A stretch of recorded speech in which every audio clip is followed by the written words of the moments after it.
Alô, amigos, boa noite. Como estão vocês? Tudo bem? Estamos aqui para mais um bate-papo a respeito do doutrina espírita de reencarnação, nesse canal da UCAV. E é uma satisfação muito grande estar aqui para falar com vocês.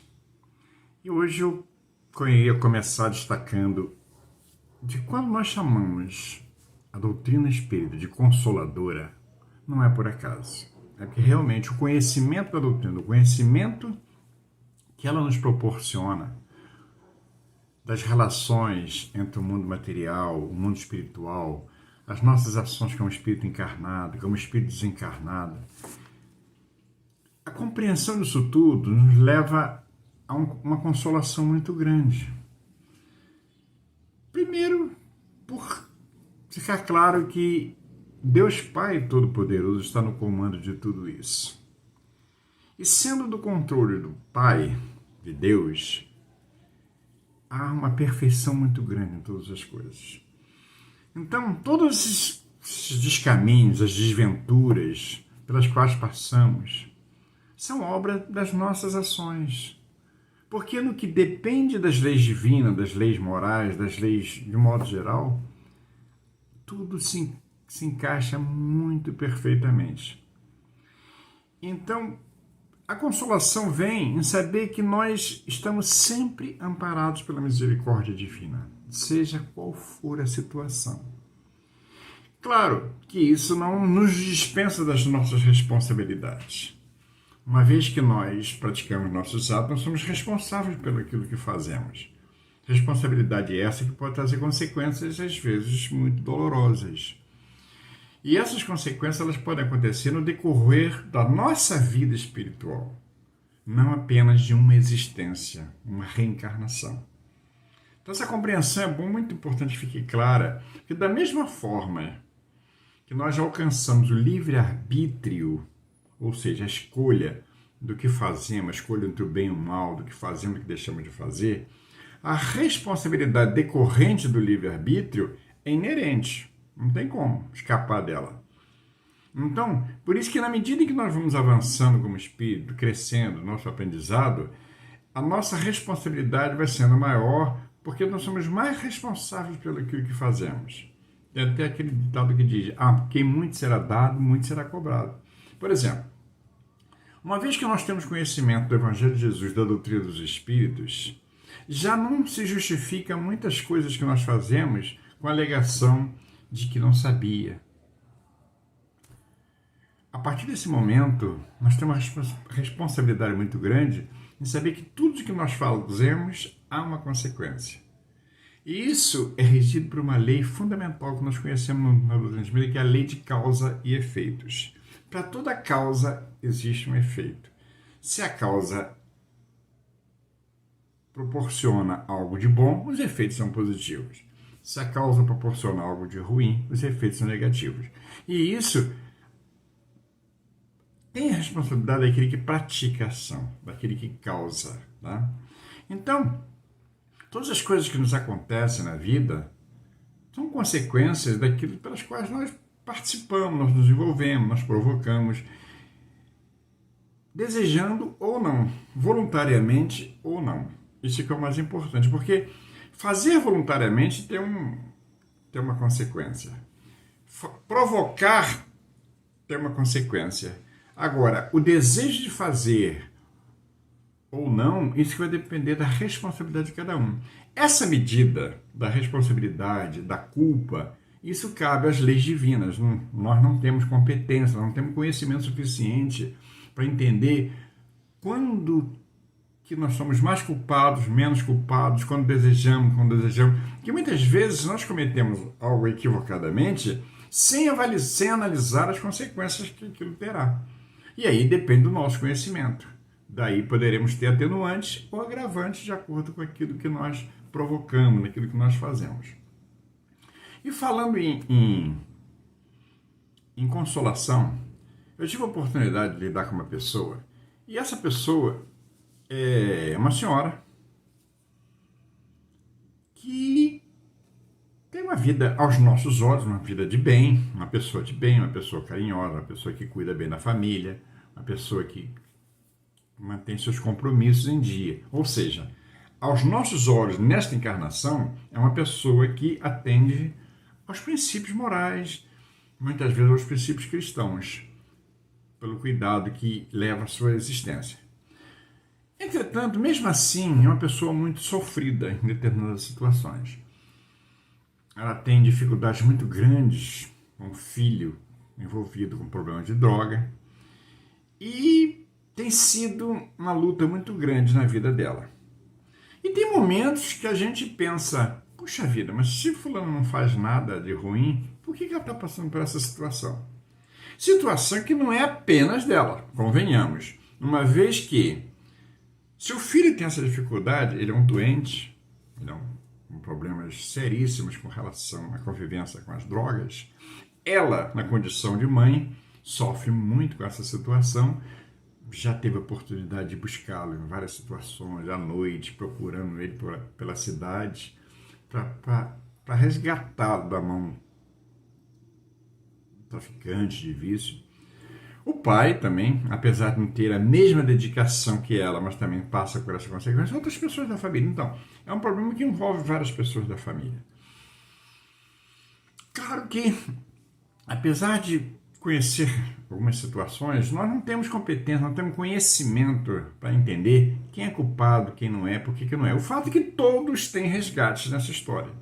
Todos têm resgates, na medida da sua responsabilidade, na medida da sua culpa e assim por diante, seja algumas coisas aparentemente noutra existência, porque nesta existência parece não ter havido delitos, problemas seríssimos que venham a causar as consequências que nós assistimos nessa família.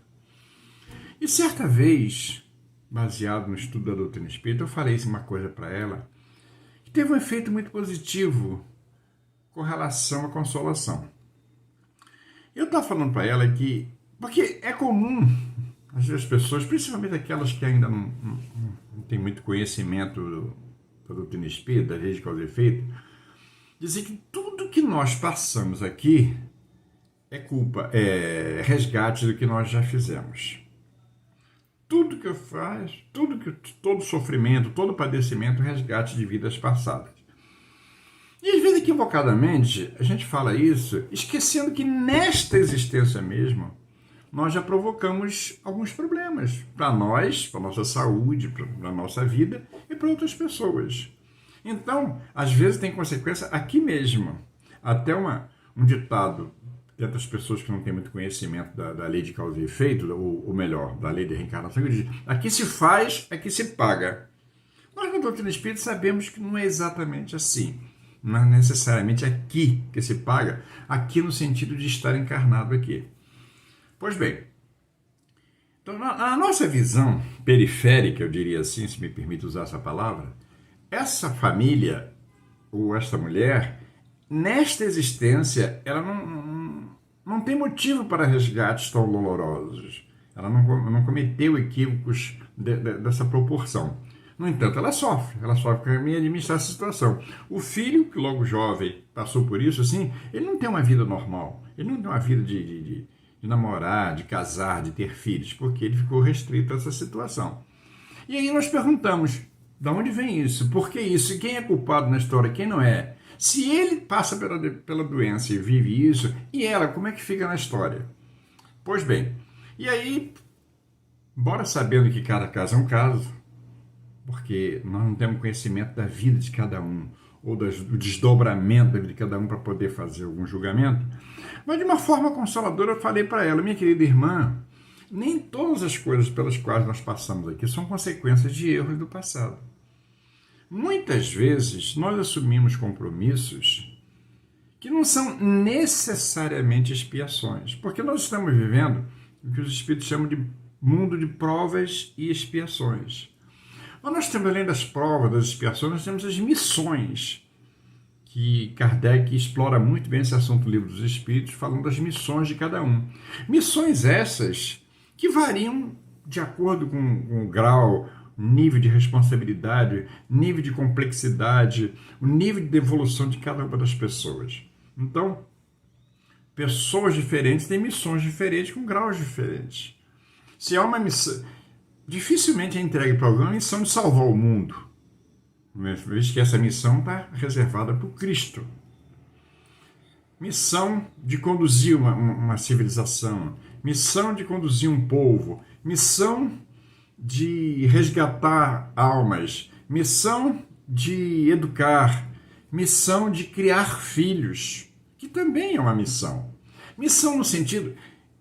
não vamos também colocar a palavra missão, como Kardec define, como fosse uma coisa divina, uma coisa miraculosa. Não é bem assim essa compreensão. É missão no sentido de que cada um tem um propósito numa existência. Triste daquele que não traz um propósito na sua existência. Então, por exemplo, de criar filhos. Todos nós fazemos, quase todos nós fazemos naturalmente, adquirir família, criar filhos. Isso também é uma missão. E por mais intrínseco que seja na nossa vida, é uma missão, porque o que eu vou fazer do caráter, da moral, daqueles que estão sob meus cuidados, é uma responsabilidade muito grande minha. Então, da mesma forma que eu posso fazer bem a minha missão de educar os filhos, independente, ou às vezes dependente, da índole daquele espírito, mas o que eu vou fazer da minha missão de educar e não educar vai depender, muitas vezes, da formação moral, formação daquele filho, daquela pessoa que está sob nossos cuidados. E eu tenho a responsabilidade por isso. O papel que eu desempenhei na educação daquelas pessoas que estão sob meus cuidados, seja filho, seja aluno, assim, é minha responsabilidade. Voltando ao assunto da mulher, então quando eu disse para ela que as missões são diversas e ela pode ter tido uma missão, não necessariamente de resgate nesse caso, de expiação. Uma missão de conduzi-lo a uma situação melhor. Deixa eu criar uma hipótese aqui para facilitar a compreensão desse raciocínio. No passado, esse espírito que hoje é o filho dela, cometeu equívocos, cometeu erros, abusou de algumas prerrogativas, abusou de algumas facilidades. E com isso adquiriu débitos importantes que precisam ser resgatados, precisam ser reeducados. E ela pode ser uma benfeitora dele. Em determinado momento se juntaram e ele, confessando a ela que precisava dessa existência difícil, mas passaria com muita dificuldade, teria muita dificuldade de resgate, precisaria de ajuda, ela, por bondade, por proximidade, por um compromisso com ele, se comprometeu a estar junto dele nessa existência. E mais ainda, viria na condição de mãe, porque na condição de mãe ficaria mais difícil dela esquecer do seu compromisso com ele e abandoná-lo. Já na condição de mãe, não. A própria relação favorece muito estar junto e o cuidado. Então, mesmo que ela não tivesse nenhum resgate a fazer, isso é uma situação hipotética, tá? Eu não sou conhecedor da situação, mas eu quero destacar o valor consolador que a doutrina espírita nos traz com o conhecimento da reencarnação. E aí, ela se comprometeu com ele de ser a tutora dele nessa existência. Além de mãe, de carinho, de educação, de conduzi-lo para se ver livre desse vício. Embora não fosse devedora, ou muito devedora a ponto de ter um resgate tão importante, porque ela tem outros compromissos, ela tem outra filha, ela tem os compromissos do seu casamento com seu marido, ela tem o compromisso profissional, a mãe dela, então tem outros compromissos. Mas no caso específico, para com esse outro espírito, para como que agora é o filho dela, ela tinha o compromisso de cuidar para que ele não desviasse mais fortemente no vício. O que aconteceu parcialmente, uma vez que ele se envolveu. E isso levou ela a refletir, e eu estou tentando conduzir esse raciocínio aqui, que nem todos os sofrimentos que nós passamos nessa existência são dos nossos resgates, dos nossos compromissos, das nossas provas. Provas acontecem sempre. Expiações não tão frequentemente. E essas parcerias, esses acordos para vir numa existência, um ajudando o outro, é mais comum do que nós pensamos. Não quer dizer com isso que ela seja um espírito superior. Pode até ser, mas não estou dizendo com isso que ela seja, ela tenha vindo só para isso. Mas quero dizer é que ela pode ter, neste caso específico, muito mais um compromisso com sua missão, com seu propósito, com seu acordo que fez com o espírito, do que propriamente um resgate tão doloroso quanto esse. E também, aos nossos olhos, por mais ainda que uma visão seja difícil, vê que ela está obtendo resultado, porque ele ainda não foi dominado totalmente pela droga, pelo vício, ele tem uma vida normal, trabalha um pouco, embora não tenha uma vida social intensa, mas está junto dela e ela está cuidando dela, está tendo a oportunidade de cuidar dele. Isso é um diagnóstico preciso? Não, não é preciso, porque uma impressão de uma pessoa como eu, de outra pessoa, que eu já conversei com outras pessoas a respeito, que trouxe muita, quando eu falei para ela, que trouxe muita consolação para ela, e parece que ainda aumentou ainda mais a vontade dela de cuidar dele. Talvez ela tenha lembrado um pouco do seu compromisso. Porque aí a gente, ampliando essa visão, nós vemos que na nossa existência, enquanto encarnados aqui, nós cumprimos diversos propósitos reencarnatórios. As aproximações com os espíritos que nos são afins, ou com aqueles com os quais nós temos débitos, ou aqueles com os quais têm débitos para conosco. Enfim, de diversas formas de corrigir questões familiares, de equívocos que ficaram resgatados.